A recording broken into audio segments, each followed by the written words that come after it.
Welcome back to Everyday Economics, the podcast that helps you learn about the economic world happening around you every day. I'm your host, Chris Krug, CEO of the 501c3 nonprofit, nonpartisan Franklin News Foundation. Everyday Economics production of America's Talking Network.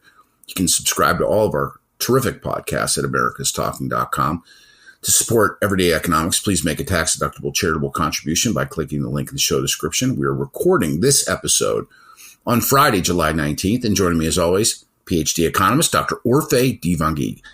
Dr. O, you know I am a sucker for list stories, and I think list stories have always been an effective way to communicate information to readers, and there's always something in it for the reader. CNBC does, I think, a very good job of producing stories in lists because they're easily argued with. And they've got a new report out too, actually.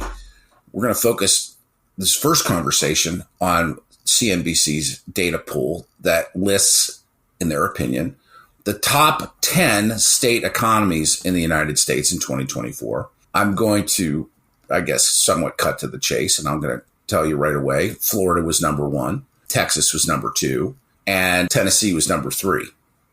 And we've talked about those states a lot over the last year.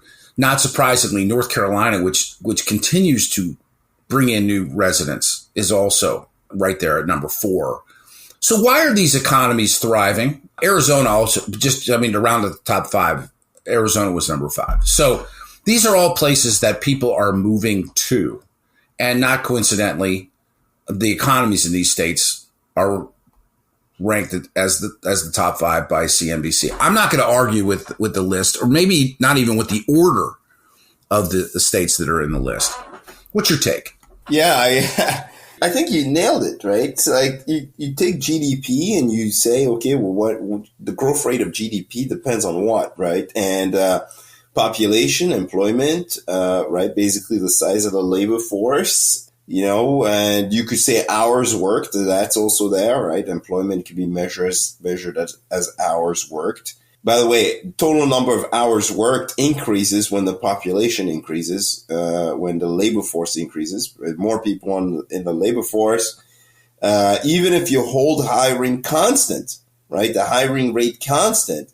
If you have more people coming in to your labor force, there's more people are going to be employed. They're going to work more. You're going to have total hours will increase. And if total hours increases, even if you don't have any increases in productivity, you get more GDP. And basically you got Florida, Texas, there are places that build a ton of housing. There are places that make space for people. There are places that are welcoming to other people. And so, you build a ton of housing, your housing market is not tight. You have enough housing is relatively more affordable. You attract more people. Your labor force continues to increase. You collect more in tax revenues. You spend more of those tax revenues to make people happier.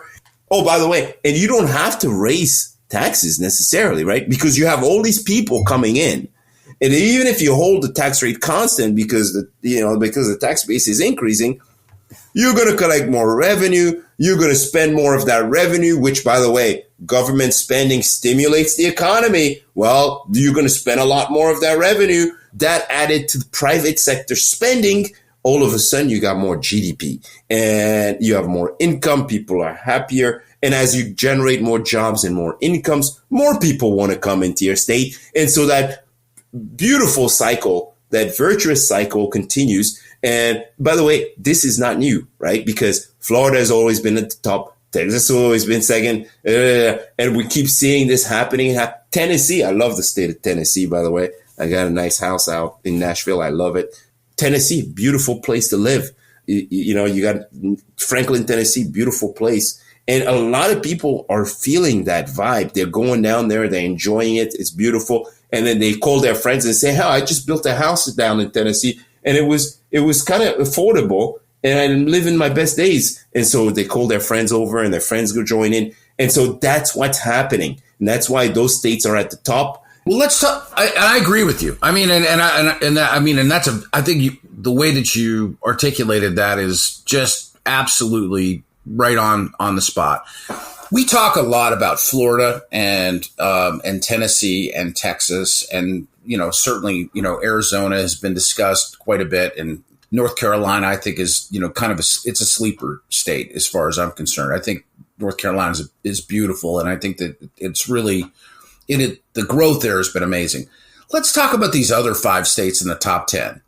Utah is number 6, Georgia is number 7, Nevada is number 8. Idaho is number 9, and Delaware is 10. I was somewhat surprised by Delaware being on the list. Of course, that is like the global epicenter for business registration. But what do you think about these other, like the other states in the top 10? Utah is, I was just out there. It's like Colorado, but it doesn't smell like marijuana. Not to rag on Colorado, but gee whiz, they need to get that under control. Georgia. And Georgia's growth, I think, is fascinating. Nevada makes sense. People are moving from California to Nevada. But I think once again, your intuition's right on. Think about that, right? So the states, these big states on the coast, they get the most foreign migrants. They get the biggest increases in the number of families that are coming from abroad. But those families tend to not stay on the coast. What tends to happen is, you have this, and by the way, it's not just those foreign migrants that come in that start off on the coast. It's also a lot of Americans that start off that are in those productive places. And then they realize, housing affordability is better somewhere else. I can have a higher quality. Then you also have these college towns, and these college towns produce extremely good talent. And businesses start to relocate to where the talent is. And when that happens, well, you get this effect where more and more people want to go to these colleges because they're going to stay there and they're going to get a job. And there's big industries that have relocated to those markets. That's part of the story. By the way, there's another part of the story is that I think is worth mentioning. It is kind of expected. When you have a very large economy, right, it's expected that the returns to capital are not going to be as large as when capital flows to a smaller economy, right? And so you have a lot of the capital flowing to the smaller economies where you're going to have a higher return for even the smallest investment. And so, of course, this makes sense that there's this kind of convergence story where basically the smaller states are converging to the larger states. And so, this is part of this is kind of expected. It's just your economics 101 that basically smaller states will tend to converge to larger ones as basically the returns to investments are much larger there and capital flows to those states. And so you get this increase, this fast increase in the returns to capital and labor, and you get this income growth, and this convergence story unfolds before our very eyes. And so if I had seen the opposite, I would be worried.